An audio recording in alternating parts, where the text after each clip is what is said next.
Hi, this is Alex Habersham, publisher of the Macon, Middle Georgia Black Pages. You know, our motto is you cannot afford not to advertise. So if you're interested in promoting your business and generating more revenue and making more people familiar with what you're doing, then it behooves you to give us a call, because we got electronic advertising, digital advertising, we got the publication advertising, all kinds of ways to expose your business.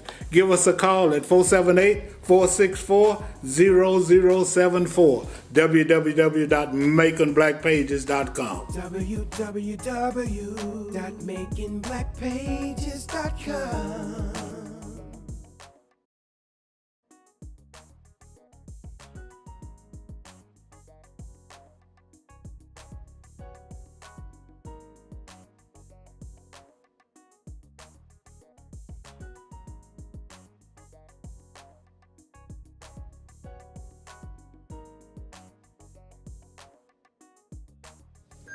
One of the worst things in the world that can happen is to be engaged in an activity, a situation, or scenario that results in something negative or hurtful that can be avoided. And oftentimes these situations are called accidents. And then there's an old expression that says it's better to be safe than sorry. And because this is Yuletide season and holiday season, and there are many celebrations and many items involved in these celebrations, I thought it would not be robbery to try to impart information to the community on safety. You know, sometimes safety is something that we take for granted, but it's, you know, it takes deliberation. You have to be deliberate towards safety. So we're going to talk about firecrackers, that's what I called them when I was a younger boy. We're going to talk about guns, which I didn't deal with when I was a younger boy, and other items that one needs to be familiar with in order to be safe during this holiday season. This is a call to action. A call to action. I'm your host, Alex Habersham, and I love that chorus in my ear, which means we really have an audience here. And we have two distinguished young men from Navicent who are experts who deal with and who can impart information on those two kinds of safety that we mentioned. And we're going to talk about firecrackers. What's that other name for firecrackers? Fireworks. Fireworks. Thank you, sir. I told you were smart and that you working hard. We're going to talk about fireworks. We're going to talk about gun safety. And certainly we're going to talk about toy safety. And we have with us today, as I said, two distinguished doctors who have consented to come and talk with us about safety in those areas. And the first one is Dr. Ashley. Tell us just a little something about yourself, Dr. Ashley. Well, my name's Dennis Ashley. I'm the Director of Trauma and Critical Care at the Medical Center Navicent Health, so I have an opportunity to take care of many citizens in Georgia as well as around the state that have, unfortunately, have accidents. Okay. And Dr. Edward Clark. I'm the chairman of the Department of Pediatrics and longtime resident of Macon. yes, sir. And what you call people who love jazz? Jazz enthusiasts? There you go. Or jazzologists? Jazz enthusiast. Jazz enthusiasts, yeah. And you got a lot of those here in Macon. Yes, as well. sir, we do. And you're still president of that organization? I'm the past president, but still running the Jazz and Arts Festival that we have Riverdale? every year on Riverdale. Yeah, well, I'm glad that I'm going to get to that real soon. Me too. Well, let's talk about safety. You know, and let's talk about guns first. You know, I think that's something, and you know, it's kind of unfortunate. You know that, and I know that oftentimes people fire guns for celebration, but you know, we need to talk about general gun safety.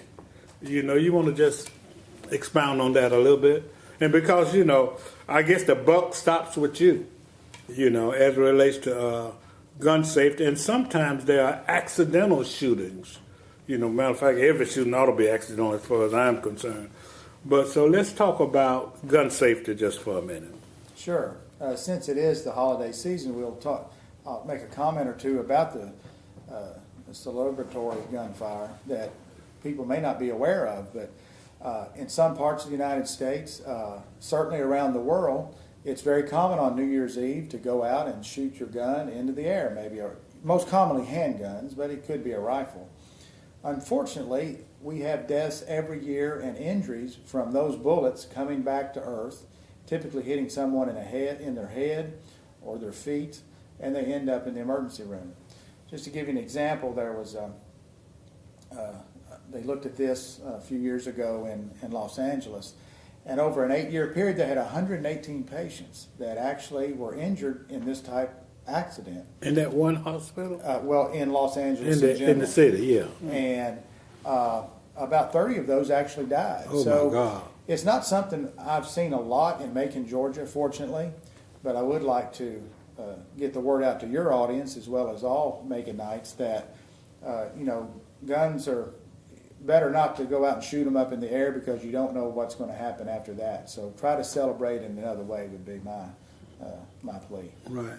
And then I guess in being in trauma surgery, and since we really got an umbrella for this show in accidents, I know you have a lot of experience with other kinds of accidents also, in the emergency room and what have you, like car accidents and boating accidents and swimming accidents. And matter of fact, I saw, didn't make much sense to me, but I saw this lady swimming this morning with sharks. That's supposed to be some kind of ambush shark, and she was in the water, underwater swimming with it, and it bit her.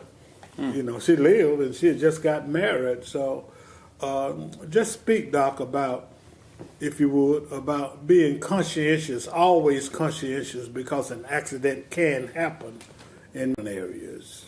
Well, that's true. And I think our public is more informed today than they were a decade ago because of shows like yours where we as physicians get the chance to speak to folks before they have an accident. So injury prevention, seat belts, airbags, things that made my job a lot easier in the sense that we're saving more patients today than we used to. My goal would be to have patients come in with no injuries, but if they have to have an injury, come in with one as minor as possible. And so things like we're talking about with fireworks, good safety, or celebratory gunfire, good safety, wearing your seatbelt, maybe not swimming with sharks. It's probably a good injury prevention comment there. It is. We can decrease those numbers and severity of injuries, which then gives us a better chance to save the patient. That's outstanding. And then, so what comes to my mind is the expression an ever-present conscientiousness. As it relates to, you got to always be aware that something bad can happen.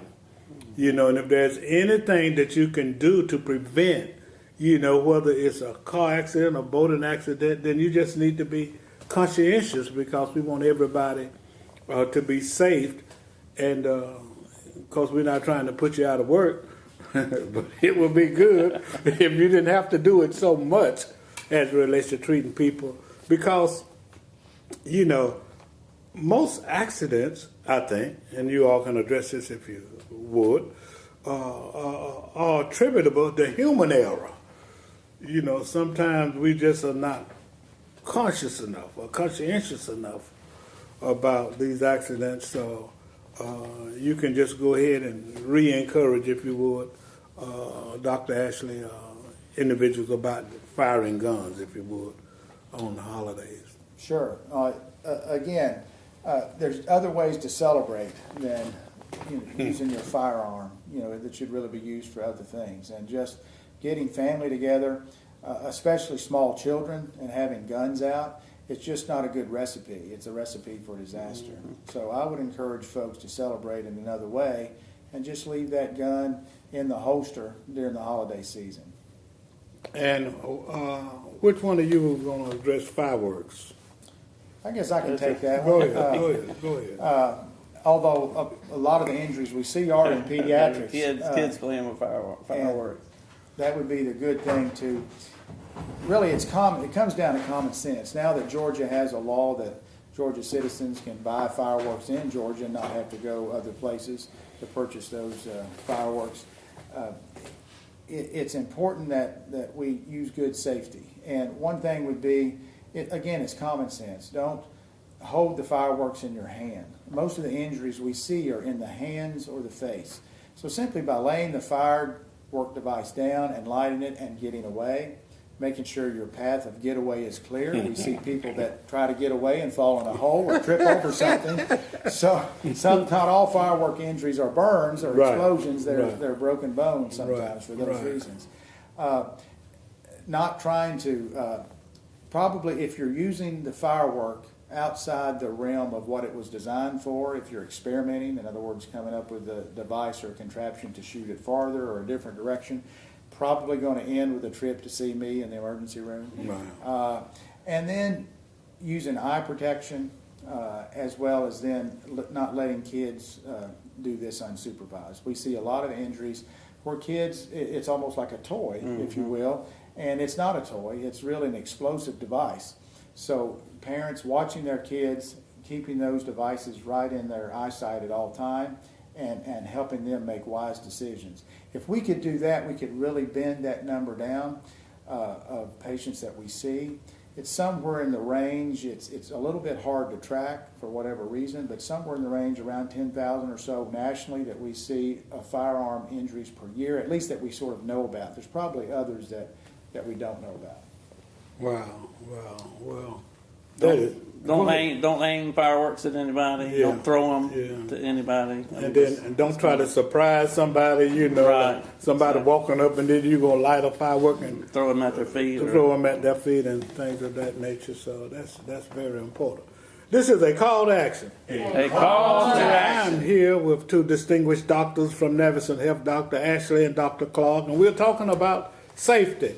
And we talked some about gun safety and fireworks safety, and we'll be right back to talk about toy safety, which is important. 240,000 cases a year involved in, kids getting injured or damaged from toys. So we're going to try to prevent some of that. We'll be right back.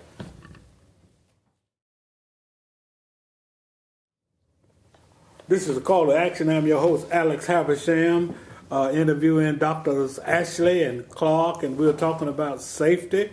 And one thing I want to mention, Doc, and you said it, but I think a good way to express it as it relates to shooting a gun in the air is what goes up must come down.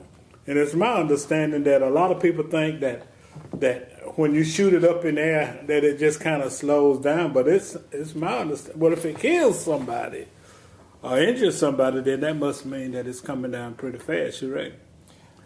If you can actually shoot the bullet exactly straight up in the air, it will start to tumble and start to come down and will lose some of its velocity. But almost never is the gun shot exactly straight up in the air. So the bullet will have some type of arch or trajectory, which means it's going to maintain its speed and its spin.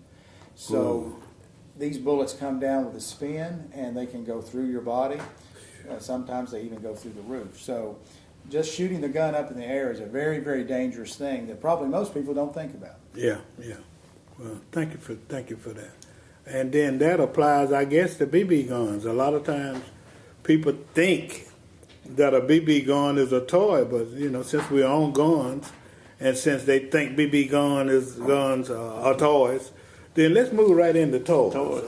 Dr. Clark. And then I'm glad to. Yeah, I think I saw where there are 240,000 toy accidents, in a year, and that's significant. And there again, we're talking about safety, and we're talking about being, there's an old saying that if you know better, you ought to do better. So we're trying to impart information so you'll know better, because it's Christmas time and young people are going to get toys. And so talk a little bit, if you would, Dr. Clark. Well, like you said, an ounce of prevention is worth a pound of cure. That's the expression I was trying to come up with. Something my father always said, wherever you are, be there. So be aware of what's going on. But I guess the number one thing about toys is you always want to buy an age-appropriate toy for the child that you're purchasing. You want to make sure, look on the label, make sure, if you've got multiple pieces and stuff and you're giving it to a small child, they inadvertently can get those small pieces into their mouth and then into their airway. And that's where a lot of those accidents are, where the child is having a choking episode. Wow. And of course, you have deaths from that. Part gets lodged down into the airway and you can't get it out. Wow. So always be cognizant of that when you're buying your toys. And even if you're buying older children toys and you've got younger kids in the household, be careful with that, because we all had younger or older brothers, and you don't want them playing with your toys. Well, they're going to play with them, so keep that in mind. So age-appropriate toys. Don't be careful buying anything that's shooting anything, just like we talked about the BB guns. Anything that's shooting the trajectory, can quote, put your eye out, and which I'm sure we've had cases of that. But anyway, you can have accidents that way. Anything that's sharp, you want to avoid. And speaking of sharpness, you want to buy toys that are sturdy, because kids are rough. And they're going to try and break, pretty much about everything they get their hands on, for the most part. So, you don't want to have toys that are splintering, breaking, and having sharp objects as well. Well, is there a way? I mean, what should a parent do if, in fact, he or she wants to know about a toy? Is there a website or something, a toy safety board, or anything of that nature? But you mentioned that. I'm sure there probably is. I don't know one right off the top of my head. You did mention. But I know in the toy store, they'll have sort of the age-appropriate aisles and everything kind of sectioned. And then usually on those toys, they're going to have a sticker on there that's going to say, what age this toy is appropriate for. Well, that's very, very important. And it's Christmas time. That's right. You want everybody to be happy. You want everybody to be happy. Last thing you want is an accident, or last thing you want is have to rush to the ER. Yeah. And just with kids, you need to come to the pediatric ER here at Navicent Health. But there, other things, like if you're buying crayons and stuff, color and stuff, you want to make sure it's non-toxic to children, because again, they're going to get them, put them in their mouth as well. If you're buying cloths or fabrics, you want to make sure, keep in mind, it would be nice if they're fire resistant, flame retardant as well. Try and avoid anything with ropes, anything that kids could get strangled with, cords, anything like that. You want to try and avoid those type things as well. Sometimes parents try to get a little too flashy, if you please, right, with the toys that they buy their parents. And you mentioned fire and ropes. Talk a little bit about the other kind of trauma that you deal with in the emergency room. Sure. With us having a level 1 trauma center here, which is the highest level that you can get, we get referrals all over this area. So we see out of 159 counties, last year we saw about 75 different counties were represented in Navicent. So what that means is that people need help. What that means is I'm glad you all are here. So we get people from a lot of different counties, which means we have a lot of different type injuries, and usually the most severe injuries, whether it's industrial, holiday injuries, deer season. We were talking about some of the festive things or things that are seasonal. I can almost always tell when it's deer season, even if I don't look at my calendar, because the deer stands break. People fall out of deer stands that first day. So that, again, is injury prevention, making sure that deer stand is okay, making sure you're wearing your safety harness, good gun safety, some of those things we talked about earlier. So we see all those kind of injuries. And then things that you wouldn't think about maybe, such as skateboard injuries. That's very popular now. Even around Macon, I see a lot of folks on skateboards, many that don't have helmets or elbow pads, and it's a great sport, but you know, you need to wear the right equipment so that when you go down, you can get back up and try that spin again. Right. And not be in the emergency room. Right. So we see a little bit of everything from some of these skateboard injuries, BB guns that we talked about, all the way up to the massive car accidents, crush injuries. Four-wheelers? Four-wheelers. That's a great point, because one of the most dangerous things, one of the things that keeps me busiest most is the four-wheelers. Oh, wow. And you wouldn't think about that, but these are big machines now. They're very powerful. Kids get them for Christmas. A lot of people have them on the farms to go check their animals and things, but then that turns into letting the child be by themselves and no helmet, and they're fast, and they're not made to turn at 45 miles an hour. Okay, but people try that and unfortunately end up in the trauma center. But that's a real good point, Dr. Clark. Four-wheelers are a very dangerous thing. I have with me today Dr. Dennis Ashley, MD, trauma surgeon from Navicent Health, and Dr. Edward Clark, pediatric physician in charge of the pediatric department at Navicent Health, and we have talked to you about safety. And I don't know whether he's going to claim that it's original or not, but Dr. Clark said an ounce of prevention is worth a pound of cure. And, he can claim it if he wants to. I think I've heard it before. But at any rate, what we're trying to do is just trying to increase the conscientiousness about safety. We all need to think about it. We need to be concerned about it. I was coming up a street last night. It was dusk dark, and there was this lady pushing a baby, walking down the street, very close to the road. And if that baby did not have on something white, I wouldn't have seen her. So those are the kind of situations like that where one needs to be very, very conscientious, and to stay protected and to be safe. So if you would, both of you can do a parting shot at encouraging the consumers and viewers to be safe. Not everybody. Well, I certainly, again, an ounce of prevention is worth a pound of cure. And just to plug one more thing, where we're talking about the four-wheelers, whether it's bicycles, tricycles, skates, skateboards, you really need, when you're buying those gifts for the kids, for the adolescents, keep in mind you need to buy the proper equipment to go along with that, because we see a lot of unnecessary trauma. I was just talking to, and you think about the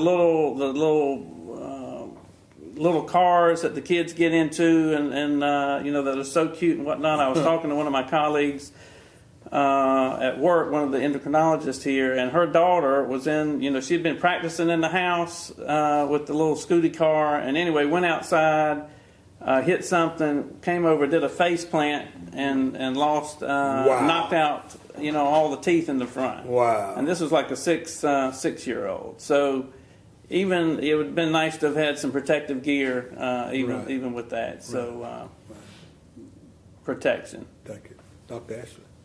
And I'd echo that. We'll move out of that realm into more of the adult realm. Seatbelts. I hope we've gotten past trying to convince people to wear their seatbelts, but I don't think we have, because I still get patients that are thrown out of the vehicle. Wow. And you have to remember, I see on a Friday night, Saturday night, Monday night, every night of the week, I see people at their worst that they've had in a car accident or a motor vehicle crash, as we call it.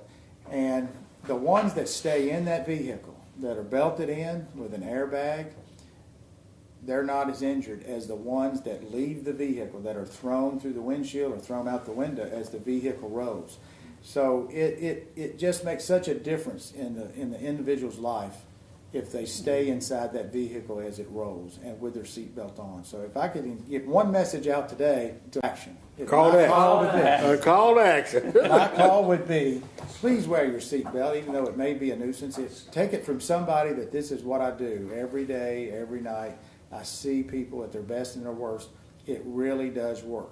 Everybody's got a story. Well, if I'd have had my, Grandpa had his didn't have his seatbelt on. If he had it on, he would have been killed. There's always that 1 in a million guy out there that maybe the seatbelt didn't help. But 99.9% of the people, the seatbelt is going to help you. So please wear your seatbelt. Yeah, and the other thing I think that we need to admonish people about, and then I'm going to turn my head when you all talk about it, is texting and driving. Oh, God. Doctor, Sure, oh, God. I mean, you hear those stories. I don't know the statistics, but it's on the increase on the amount of accidents caused by texting. The distracted driver, as they call it now, is one of the hottest topics in trauma that people talk about socially, and it can be not just texting, but emailing, right. Believe it or not, playing with the radio and other things. But texting is a real problem, and there are studies, and I'm trying to remember some of the data, but for like a simple text, just sending a very short okay or yes or very short text is, 1 or 2 seconds. And at an average speed of 40 or 50 miles an hour, you've already covered, a football field. I heard that. Yeah, so, I heard that. that's scary. Yeah, it is scary. That means you've gone that far without paying attention to what you're doing. Right. Yeah. And that baby you talked about on the side of the road, Right. If you had drifted over. That's right. you had to live with that the rest of your life. That's So right. I recently had this conversation with my son, is that you want to be focused when you're in the car, but because heaven forbid that you have a wreck like that and hurt, you got to look at that mother and and think about that child that you killed the rest of your life. And you lived through it, but the child didn't. That's right. Because you're texting. So it's a very scary thing. Right. So if you put your phone down to buckle up, leave you it need down. to leave it. Leave it down. Well, so you're telling me. So I guess I tell you what we're gonna do. Everybody in the room gonna say, "Wear your seatbelt." All together. Wear your seatbelt. Because it seems to me that though there are other things, but it seems to me that that's just something just automatically presentable. This is a call to action. A call to action. I'm your host, Alex Havisham, having interviewed Doctors Dennis Ashley and Edward Clark, Navicent Health and Children's Hospital. How's it coming? It's coming, moving right along. Yeah. I think they're pouring the 3rd floor. Yeah. As we speak, and supposed to be opening in 2019. That's outstanding. So to be here before we get. I see it going up, and I'm just happy that facility is being built here in our city. I appreciate you guys. I appreciate NINFA and everything that Navicent does for the community, and I want everybody to just try to be more conscientious and more safe, and don't shoot your gun. Don't do all that fireworks stuff, and be careful with what kind of toys you buy your kids. I want to thank you guys very, very much, doctors. Thank you. For coming on and sharing this information with our viewers and listeners. And this is a call to action. They call to action. I'm your host, Alex Havisham. Have a happy Yuletide season.